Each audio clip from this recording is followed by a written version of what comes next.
Integers कल हमने complete कर लिया था, उसमें किसी को कोई डाउट है कि सब क्लियर है? किसी को अगर डाउट है तो बोल सकता है। सबको समझ आ गया? सबको समझ आ गया, वेरी गुड।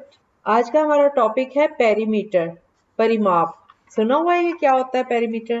किसी को पता है पेरीमीटर क्या होता है? नो। जैसे आपके पास आपकी कोई बुक है। अच्छा एक बात बताओ, ट्रायंगल पता है सबको क्या होता है? त्रिभुज। यस, सबको पता है ट्रायंगल क्या होता है। ओके। रेखाएं पता है क्या होती हैं? रेखा, एक सीधी रेखा, एक लाइन। हाँ, लाइन पता है ना सबको। हाँ। तो तो जैसे हमने एक ट्रायंगल बनाया, ट्रायंगल में तीन साइड्स होती हैं, तीन रेखाएं ज्वाइन कर देते हैं। एक रेखा को उसके कॉर्नर से दूसरे रेखा के साथ जोड़ देते हैं, दूसरी रेखा के कॉर्नर से, और दूसरी जो लाइन है उसके कॉर्नर को, जो उसका वर्टेक्स है, उसको पहली वाली के दूसरे वर्टेक्स से जोड़ देते हैं। वर्टेक्स होता है उसका कॉर्नर, जहां से लाइन शुरू हुई। ठीक है। तो जब हम इनको तीनों को जोड़ देते हैं आपस में, तो एक ये त्रिभुज बन जाता है, ट्रायंगल बन जाता है। ठीक है। एक तो ये शेप होती है। और स्क्वायर पता है सबको क्या होता है? स्क्वायर मतलब चौरस, जिसकी चारों साइड्स बराबर हों। एक ऐसी फिगर जिसमें चारों साइड्स बराबर हों, उसको चतुर्भुज कहते हैं हिंदी में, और इंग्लिश में क्वाड्रिलेटरल कहते हैं। जिसमें चार भुजाएं हों, चार साइड्स हों, उस फिगर को क्वाड्रिलेटरल इंग्लिश में और हिंदी में चतुर्भुज कहते हैं।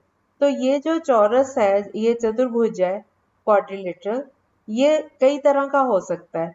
जैसे अगर ये इसकी चारों साइड्स बराबर हों तो इसको स्क्वायर बोलते हैं, वर्ग, वर्ग बोलते हैं इसको। इसमें चारों साइड्स बराबर हैं, इसकी चौरस है ये। और अगर ये दो साइड्स इसकी लंबी हो आमने सामने की, और दो साइड्स जो हैं वो छोटी हो, लेकिन आमने सामने की दोनों साइड्स आपस में बराबर हो। ठीक है। अब इसमें दो लेंथ्स होती हैं, इसको बोलते हैं रेक्टेंगल। दो लेंथ हो गई आमने सामने की, और दो ब्रेड्थ, ब्रेड्थ मतलब चौड़ाई, लेंथ मतलब लंबाई। तो ये एक आयत बन जाता है। आयत इसको हिंदी में बोलेंगे, और इंग्लिश में उसको बोलते हैं रेक्टेंगल। ये सबको पता है। एक फिगर होती है रोम्बस। रोम्बस होता है, उसमें भी चारों दिशाएं जो है, चारों साइड्स जो हैं वो बराबर होती हैं। लेकिन उसमें और स्क्वायर में एक फर्क है। स्क्वायर में सारे एंगल 90 डिग्रीज के होते हैं। ये सीधी एक, जैसे स्क्वायर है तो एक साइड दूसरी साइड पे परपेंडिकुलर है। परपेंडिकुलर मतलब जैसे आप जमीन पे खड़े हो सीधे, तो आप सीधे खड़े हो ना, ऐसे ये जो लाइन है, ये खड़ी लाइंस हैं इसके ऊपर। ठीक है। तो उसमें 90 डिग्रीज का एंगल बनता है। जब आप सीधे खड़े होते हो, आप जमीन के साथ 90 डिग्रीज का एंगल बना रहे हो। ओके। तो ये जो है ना, इसमें 90 डिग्रीज का होता है, तो ये स्क्वायर बनता है, एक क्वाड्रिलेटरल, जिसमें हर एंगल अंदर 90 डिग्रीज का बन रहा हो, परपेंडिकुलर हो उसकी साइड्स एक दूसरे पे, वो स्क्वायर होता है। और रोम्बस में क्या होता है कि ये जो एंगल्स हैं ये 90 डिग्रीज के नहीं, कुछ और हो सकते हैं, कुछ भी हो सकते हैं, लेकिन 90 के नहीं होते इसके एंगल। तो ये पतंग जानते हो आप लोग, काइट। तो ये काइट शेप में बन जाता है, लेकिन काइट में भी दो तरह की शेप्स होती हैं। एक होती है काइट, ऊपर से दो जो साइड्स हैं वो छोटी होती हैं और नीचे लंबी हैं दोनों साइड्स। और एक काइट होती है जिसमें चारों साइड्स बराबर हैं, तो उसका एक कोना ऊपर आसमान की तरफ रहता है ऐसे, काइट का। और एक उसके अपोजिट वाला जो कॉर्नर है वो जमीन की तरफ रहता है। जब आप एक पेपर पे बना रहे हो, तो ऊपर को एक पॉइंट लोगे और एक नीचे को पॉइंट लोगे, और इधर से एक लाइन ड्रॉ करके लेफ्ट साइड में उस पॉइंट से, और वहां से फिर नीचे को ज्वाइन कर दोगे। ऐसे ही उस पॉइंट से राइट साइड की तरफ एक लाइन ड्रॉ करोगे और उसको नीचे को ज्वाइन कर दोगे। तो ये बनेगा तो ये बनेगा क्वाड्रिलेटरल, लेकिन इसमें चारों साइड्स बराबर होंगी, और एंगल जो है इनके, हर एक एंगल 90 डिग्रीज का नहीं होगा। तो इसको हम रोम्बस बोलते हैं। यस यस, एग्जैक्टली, बहुत अच्छा बताया अनमोल ने। जैसे वी को उल्टा कर दो ऊपर, वी आपको सबको ड्रॉ करना आता है। ऊपर उल्टा कर दो वी को, और उसको नीचे, उसी पॉइंट से उसको नीचे को पलट दो, तो नीचे वी आ गया, है ना। वी उसकी रिफ्लेक्शन आ गई, उसका परछाई आ गई वी। तो ये ऊपर को वी उल्टा और नीचे को वी सीधा, इसको जब हम मिलाएंगे तो ये रोम्बस शेप बन गई। अगर ये चारों साइड्स बराबर हैं तो ये रोम्बस है, नहीं तो हम इसको काइट शेप कह देते हैं, पतंग जैसी शेप। ठीक है। अगर दूसरा जो वी है, ऊपर वाला वी जो है उसकी साइड्स नीचे वाले वी जो सीधा वी है, उल्टे वाले वी की साइड्स सीधे वाले वी से छोटी हैं, तो उस केस में ये इसको हम काइट शेप्ड क्वाड्रिलेटरल कहते हैं। ठीक है। तो आपको शेप्स पता चल गई। और एक होता है पैरेललोग्राम। पैरेललोग्राम होता है जैसे जैसे रेक्टेंगल में 90 डिग्रीज का एंगल बन रहा है, लेकिन पैरेललोग्राम में 90 का एंगल नहीं बनेगा, और वो थोड़ा सा ऊपर से, मतलब जैसे इस फिगर को थोड़ा सा ऊपर से धक्का दो राइट साइड पे, लेकिन उसका जो बेस है नीचे की लाइन नहीं हिलेगी, ऊपर से वो थोड़ा सा टिल्ट हो जाएगा, आगे को बढ़ जाएगा। ठीक है। जैसे आपकी कॉपी है, पेज है, उसको तो हम हिला नहीं सकते, है ना। कॉपी को तो हिला नहीं सकते ना, वो तो सीधा ही रहेगा। रेक्टेंगल शेप है तो रेक्टेंगल, स्क्वायर शेप है तो स्क्वायर। लेकिन अगर हम उसके पेज को थोड़ा सा आगे को बढ़ाएं, सिर्फ उसका बेस वही रहने दें, लेकिन ऊपर का पार्ट आगे को खिसका दें, तो वो पैरेललोग्राम बन जाएगा। पैरेललोग्राम की क्या होता है कि अपोजिट एंगल्स जो होते हैं वो इक्वल होते हैं, अपोजिट एंगल। ठीक है। और अपोजिट साइड्स इक्वल होती हैं, लेकिन उनका ईच एंगल जो है वो 90 डिग्री जरूरी नहीं है कि हो। ओके, ये पैरेललोग्राम हो गया। तो ये मैंने आपको शेप्स बता दी। इसी तरह से 4 साइड्स का हो गया क्वाड्रिलेटरल, 3 साइड्स का मैंने बताया था रेक्टेंगल, ये ट्रायंगल बन जाता है, और 4 साइड्स वाला क्वाड्रिलेटरल बन जाता है। 5 वाला क्या बन जाता है? पेंटागन, जिसमें 5 साइड्स दी हो, ऐसी फिगर को पेंटागन बोलते हैं। राम बाबू मंडल, आप न्यू आए हो। राम बाबू मंडल, आप नए आए हो आज। कौन सी क्लास के हो? 8th। ओके। हमने पेरीमीटर शुरू। अजय कुमार, आपने अपना बारे में नहीं बताया, कौन सी क्लास में हो आप? अजय, आप बात नहीं करोगे, कैसे पता चलेगा आपके बारे में? चलो ओके। हमने बताया अभी ट्रायंगल शेप बताई है, एक रेक्टेंगल बताया है। रेक्टेंगल में अपोजिट साइड्स इक्वल होती हैं, और हर एक एंगल उसका 90 डिग्रीज का होता है। स्क्वायर में चारों साइड्स बराबर होती हैं और उनका हर एंगल 90 डिग्रीज का होता है। और ट्रायंगल हो गया जिसमें तीनों साइड्स बराबर हो भी सकती हैं, जरूरी भी नहीं है कि वो हो बराबर। और फिर मैंने एक शेप बताई थी रोम्बस। रोम्बस में चारों साइड्स इक्वल होती हैं, लेकिन हर एक एंगल 90 डिग्रीज का नहीं होता। कोई भी एंगल 90 डिग्रीज का नहीं होता, उसको रोम्बस बोलते हैं। चारों साइड्स इक्वल होती हैं। और काइट शेप बताई थी। काइट शेप में भी चारों साइड्स बराबर भी हो सकती हैं, और हो सकता है दो साइड्स, ऊपर की दो साइड्स छोटी हों और नीचे की दोनों साइड्स जो हैं वो बड़ी हों, ऐसा भी हो सकता है। फिर मैंने पेंटागन बताया था। पेंटागन होता है जिसमें 5 साइड्स होती हैं, उस फिगर को बोलते हैं पेंटागन। फिर हेक्सागन होता है जिसमें 6 साइड्स होती हैं। तो इस तरह से ये चलते जाएंगे। अब हम आते हैं अपने टॉपिक पे। टॉपिक हमारा है पेरीमीटर। फिगर्स मैंने जस्ट एक इंट्रोडक्शन आपको दी है कि किसी को नहीं पता तो पता चल जाए। अब पेरीमीटर हम बोलते हैं, जैसे हमने एक ट्रायंगल ड्रॉ की। हाँ, परिमाप। परिमाप नोट कर लो बेशक, पेरीमीटर को हिंदी में परिमाप बोलते हैं। अब अगर हमें एक ट्रायंगल दी हो, एक त्रिभुज दिया हुआ हो, और उसकी हमें साइड्स मान लो, एक है 3 मीटर्स, दूसरी है 4 मीटर्स, तीसरी साइड्स है 5 मीटर्स की। अगर हमें इसका पेरीमीटर निकालना है तो हम तीनों साइड्स का जितनी भी लेंथ है उनको ऐड कर देंगे, तो वो उस ट्रायंगल का पेरीमीटर आ जाएगा, परिमाप आ जाएगा। अभी मैंने एक ट्रायंगल लिया, उसकी एक साइड है 3 मीटर, दूसरी 4 मीटर, तीसरी 5 मीटर। तो इसका पेरीमीटर क्या होगा? Perimeter of triangle is equal to sum of sides. ठीक है। ये इसका फॉर्मूला लिख लो आप। Perimeter of triangle, PERI, perimeter के स्पेलिंग लिखो, PERIMETER। Perimeter of triangle is equal to sum of sides of triangle. लिख लिया सबने?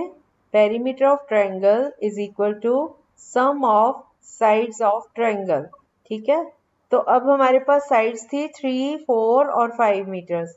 तो this is equal to, perimeter of triangle is equal to sum of sides of triangle is equal to 3 plus 4 plus 5, तीनों को add कर दो। 3 और 4 कितना हुआ? 12। Very good. तो इसका आंसर आ गया 12 मीटर्स, ये आंसर आ गया। ओके। इजी है ना? हाँ, अब मैं आपको एक सम देती हूँ, अब आप लोग ऐड करोगे। पेरीमीटर निकालना है अपने ट्रायंगल का। मैं आपको ट्रायंगल की साइड्स दे रही हूँ, 10 मीटर, 15 मीटर और 25 मीटर। 50, very good.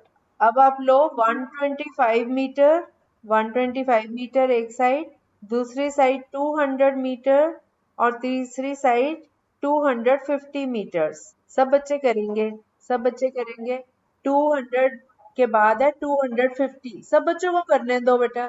हाँ, ध्यान से सुनो। 125 मीटर एक साइड है, दूसरी साइड है 200 मीटर और तीसरी साइड है 250 मीटर्स। नो, हाँ हाँ, अच्छा 75, मुझे 20 सुना, sorry. Yes, very good, 575 metres. Very good, आप तो बड़े इंटेलिजेंट हो। मैं छोटे छोटे नंबर्स ही देती रहती हूँ आपको। आप लोग तो बड़े ही फिगर्स को भी सॉल्व कर लेते हो। Very good. अब एक और दूं इसका, ट्रायंगल का। लिखो 523 मीटर्स, 715 मीटर्स, 523 मीटर्स, दूसरा 715 मीटर्स, 715 हो गया, और तीसरा 792। आप लोग म्यूट कर लो सभी, फिर आवाज आएगी। 523, 715, 715 हो गया, और तीसरी साइड है 792 मीटर्स। हाँ, जिस जिसका सॉल्व होता जाए मुझे आंसर बताते जाओ, मुझे पता भी चल जाएगा कौन कौन कर रहा है। 792। जो रह गया वो भी सॉल्व करके बताएं, हो सकता है अभी आप वहीं बैठे हो पूनम। 715, 715 और 792, 792। आ गया सबका 2030? किसी का नहीं आया? किसी का नहीं आया है वो तो? सबका आ गया? Okay, very good. अब आपको ट्रायंगल का पेरीमीटर फाइंड करना आ गया सबको, है ना? अब हम अगली फिगर पे आ जाए। स्क्वायर। स्क्वायर होता है जिसकी चारों साइड्स इक्वल होती हैं। तो स्क्वायर का जो पेरीमीटर का फॉर्मूला है वो नोट करो। पेरीमीटर ऑफ स्क्वायर, स्क्वायर के स्पेलिंग है SQUARE। Perimeter of square is equal to 4 into S, where S is length of side of square। ये नोट कर लो, आप फॉर्मूला नोट कर लो, फिर कभी जरूरत पड़े आप अपना चेक कर सकते हो। Perimeter of square is equal to 4 into S, where S is length of side of square। अब स्क्वायर में एक ही साइड दी होती है, बाकी सारी साइड्स उसके बराबर हैं, तो सारी साइड्स वही रहेंगी। मान लो मैं आपको एक क्वेश्चन देती हूँ, एक स्क्वायर की साइड है 4 मीटर्स, तो उसकी सारी चारों साइड्स 4 4 4 4, चारों साइड्स 4 मीटर्स की रहेंगी। और उसका पेरीमीटर अगर निकालना है तो 4 into S, 4 into 4, ये आ गया 16, है ना? तो 4 से बस मल्टीप्लाई करना है आपको साइड को, ठीक है? इजी है। अब मैं आपको एक क्वेश्चन देती हूँ। एक स्क्वायर है, side of the square is 10, हाँ 10 मीटर्स। तो फिर पेरीमीटर क्या होगा? अगर एक स्क्वायर की ईच साइड या वन साइड 10 मीटर्स है, तो उसका पेरीमीटर क्या होगा? 40। 4 into S, ये फॉर्मूला लग रहा है। हेयर S इज 10 मीटर्स, तो 4 into 10 हो गया 40 मीटर्स। ओके, अब आपको क्वेश्चन देती हूँ। Side of a square is 16 metres. 64, very good. Side of a square is 523 centimetres. नहीं नहीं, ध्यान से करो। 5, जल्दी नहीं करो। 523 सेंटीमीटर्स है साइड। नहीं, हाँ, सबका आ गया आंसर 2092। पूनम पहले गलत क्यों कर रही थी? अब एक और करो। 1082। अगर ये साइड है उसकी, तो पेरीमीटर कितना होगा? 1082, 1082। इसको 4 से मल्टीप्लाई करो। मैं सुन रही हूँ सबके आंसर्स, सब बच्चे बताते जाएं अपने अपने आंसर्स। नहीं बेटा, पूनम का गलत है। विकास, आपका क्या आया था? ठीक है, 4328। यस, 84 थोड़ी है, 84 है ही नहीं। 1082, आप ध्यान से नहीं सुनती हो पूनम। 1082, कितनी बार तो बोल रहा है 82, ध्यान से सुना करो ना। 1082, 1082 भी बोला था मैंने। कोमल गलत है कैलकुलेशन। वो कोमल तुमने 7 टाइप कर दिया, आगे 7 नहीं आएगा, गलती से कर दिया। 4328, ये आंसर आएगा। चलो अगला क्वेश्चन। 1024, अगर इतनी है साइड।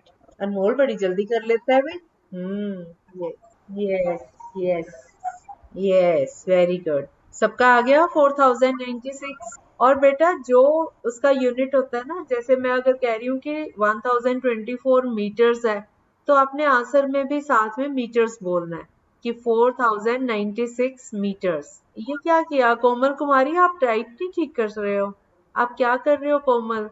1024 को 4 से मल्टीप्लाई करो, बताओ कितना आया।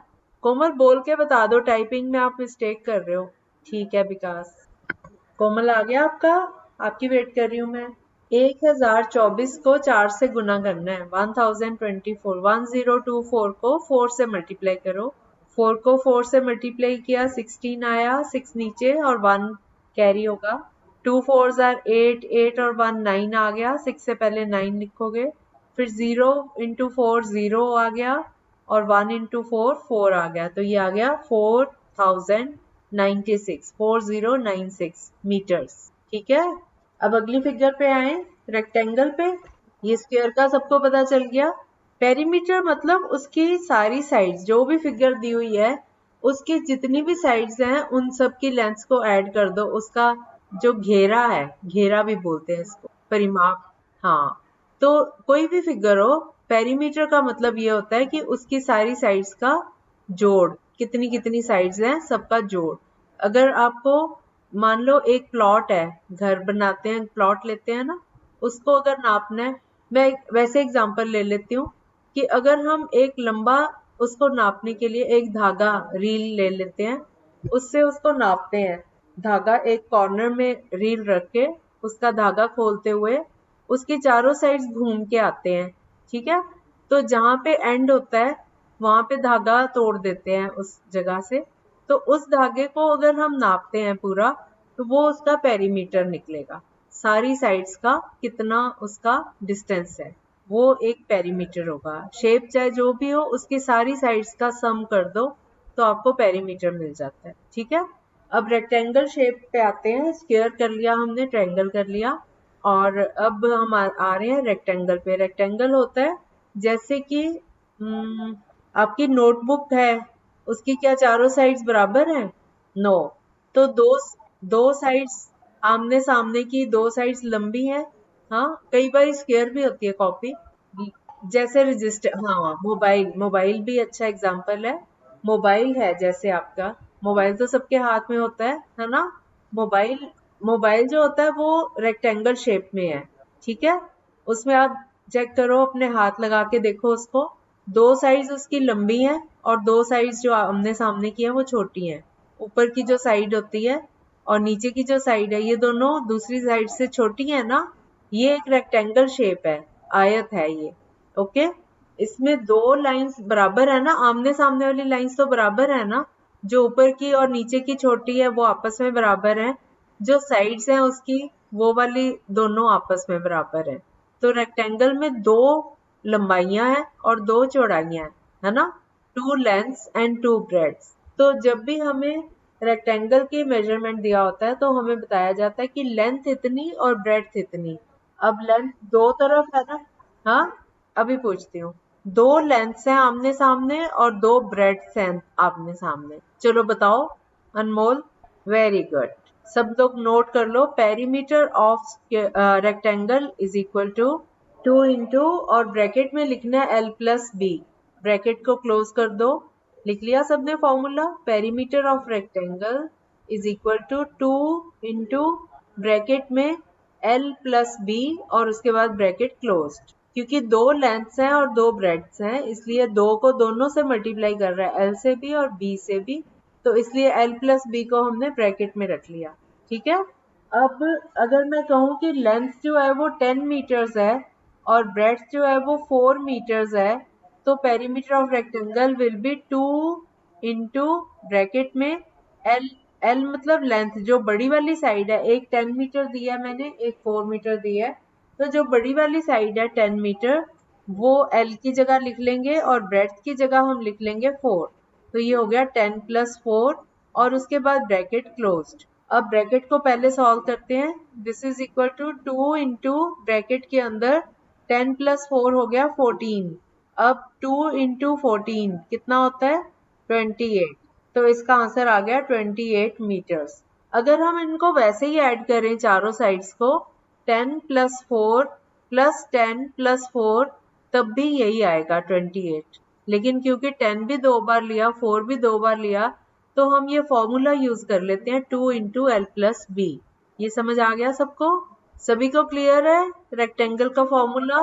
ओके। अगर किसी को नहीं आया तो मेरे से पूछ सकते हो, फिर मैं सम देने वाली हूँ आपको। अब मैं क्वेश्चन दूं, आप कर पाओगे ना? ओके। अगला क्वेश्चन करो। Length is equal to 15 metres and breadth is equal to 12 metres. सब बच्चे सॉल्व करते जाओ और आंसर बताते। हाँ, सब अपना अपना आंसर बोलेंगे और मीटर बोलना है साथ में। आप सब अपना बताते जाया करो, फिर मैं बाद में बताऊंगी किसका ठीक है किसका गलत है। 15 मीटर्स लेंथ है और 12 मीटर्स ब्रेड्थ। पेरीमीटर निकालो। जो फॉर्मूला रेक्टेंगल का है ना पेरीमीटर के लिए, वही फॉर्मूला पैरेललोग्राम का भी होगा। पैरेललोग्राम मतलब opposite sides are parallel to each other. आमने सामने की लाइंस एक दूसरे के पैरेलल हैं। पैरेलल का ये मतलब होता है कि उन दोनों का आपस में बराबर डिस्टेंस है। अगर जैसे आपके पास मोबाइल है रेक्टेंगल, रेक्टेंगल भी एक पैरेललोग्राम है ना, क्योंकि उसकी अपोजिट साइड्स एक दूसरे के पैरेलल है। तो अगर आप अपने मोबाइल में ऊपर टॉप पे अगर नाप के देखोगे तो उतना ही चौड़ा मिलेगा जितना कि वो नीचे अगर आप उसको नापते हो चौड़ाई उसकी। हर जगह पे उसकी चौड़ाई सेम रहेगी और हर जगह से उसकी लंबाई भी सेम रहेगी। दोनों लंबाइयों के बीच में डिस्टेंस बराबर होगा हर जगह पे, और दोनों चौड़ाइयाँ जो ब्रेड्थ्स हैं उन दोनों में भी जो डिस्टेंस है आपस में दूरी है वो बराबर रहेगी। तो ऐसी शेप को हम पैरेललोग्राम कहते हैं। सारे स्क्वायर्स, रेक्टेंगल्स, पैरेललोग्राम्स ये सभी पैरेललोग्राम के पार्ट हैं। ठीक है, तो पैरेललोग्राम का भी यही फॉर्मूला लगता है 2 इंटू एल प्लस बी। अब जो मैंने क्वेश्चन दिया था 15 मीटर्स लेंथ और ब्रेड्थ है 12 मीटर्स, इसमें फॉर्मूला लगाया आप लोगों ने, बहुत सही बताया, सब बच्चों का आंसर सही है 54 मीटर्स। आप सब, हाँ आप सब बहुत इंटेलिजेंट बच्चे हो, फटाफट सीख गए और बिल्कुल ठीक आंसर्स निकाले आपने, शाबाश। अब अगला क्वेश्चन मैं दे रही हूँ आपको। Length is equal to 383 metres and breadth is equal to 242 metres. 383 metres. सबका आ गया 1250 मीटर्स? गुड। मुझे एक बात बोलनी थी आप लोगों से। कल से बेटा सब बच्चे टाइम पे जुड़ेंगे। सत्यजीत सर जो क्लास ले रहे हैं आपकी, वो 1250 पे छोड़ देते हैं, जो बच्चे कंप्यूटर क्लास भी कर रहे हैं, है ना? तो 1250 पे वो क्लास छोड़ देते हैं। उसके बाद आपको 10 मिनट 5 मिनट मिलते हैं। 5 मिनट में आप आराम से जुड़ सकते हो इस क्लास से। तो कल से सब बच्चे टाइम पे आएंगे, ठीक है? कितने बजे तक? 9 to 1 होती है ना, तो 2 मिनट के बाद। मैं 1 बजने के बाद ही शुरू करती हूँ क्लास, तो 5 मिनट बच्चे जुड़ते हैं। अगर ज्यादा बच्चे आ जाते हैं तो शुरू कर लेते होते हैं। मैं 1 बजे ही शुरू करती हूँ, ठीक है? तो कल हम 1 बजे एग्जैक्ट शुरू, और उससे पहले जुड़ने में भी तो टाइम लगता है ना, इसलिए 12:55 का टाइम हमने इसीलिए रखा हुआ है। तो आप 12:55 पे जुड़ना शुरू कर दिया करो ताकि हम 1 बजे क्लास शुरू। कल मीन्स अगला जो भी दिन आएगा, मंडे, ठीक है? मंडे को सब बच्चे टाइम पे ज्वाइन होने चाहिए। हमने 1 बजे शुरू कर देनी क्लास, क्योंकि जो बच्चा लेट आता है फिर उसको समझ नहीं आता कि अभी तक क्या करवाया है। फिर वो बल्कि डिस्टर्ब करते हैं कि ये कैसे आया, वो कैसे आया। आप सभी बच्चे बिल्कुल टाइम पे ज्वाइन हो जाया करो, ओके? एक क्वेश्चन और करो इसका। Length is 15,250 and breadth is 12,643 metres. मैं सुन लिया, बाकियों को भी करने दो ना, बाकी बच्चे भी कर ले। 15,250 और 12,643। नहीं बेटा, ठीक से कैलकुलेशन करो। हाँ ठीक है, अनमोल का ठीक है। हाँ 643, 12,643। जो स्क्वायर का फॉर्मूला है 4 इंटू साइड, वही रोम्बस का भी फॉर्मूला है, और रेक्टेंगल का और ये पैरेललोग्राम का इनका सेम है, 2 इंटू एल प्लस बी। ठीक है, यही फॉर्मूले लगेंगे इनमें। ठीक है, 55,786 मीटर। शाबाश। चलो ठीक है, आज आप तीनों फॉर्मूले अच्छे से याद करोगे, और ये याद करोगे कि ये रेक्टेंगल का और पैरेललोग्राम का फॉर्मूला, और ट्रायंगल का फॉर्मूला, और तीसरा स्क्वायर या रोम्बस, दोनों का सेम है ये फॉर्मूला। 5 फिगर्स के आज मैंने आपको फॉर्मूले बता दिए। आज आप अच्छे से याद करके आओगे। मंडे को हम इसी के आगे, इसके ऊपर बेस्ड आगे और सम्स करेंगे। ठीक है, ये तो जस्ट आपको मैंने फॉर्मूले सिखाने थे, वो अब आपको आ गए अच्छे। ओके, मेन जो क्वेश्चंस है इसके अब आगे शुरू होंगे, तो बाकी हम मंडे को मिलते हैं फिर। ठीक है, ओके, बाय बाय।